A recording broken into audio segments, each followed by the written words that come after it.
Okay folks, and the craziness continues.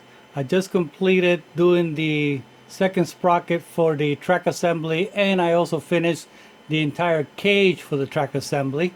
I just wanted to show you what I've got so far.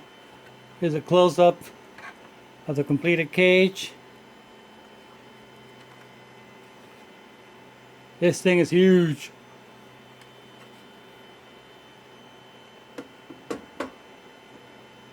So here goes the second test of the sprocket assembly to see how well it'll operate.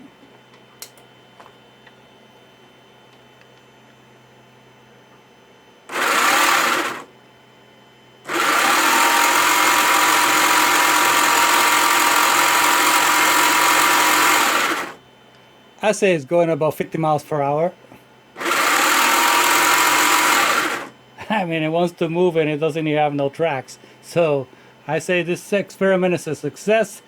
Later guys, just wanted to give you a quick clip.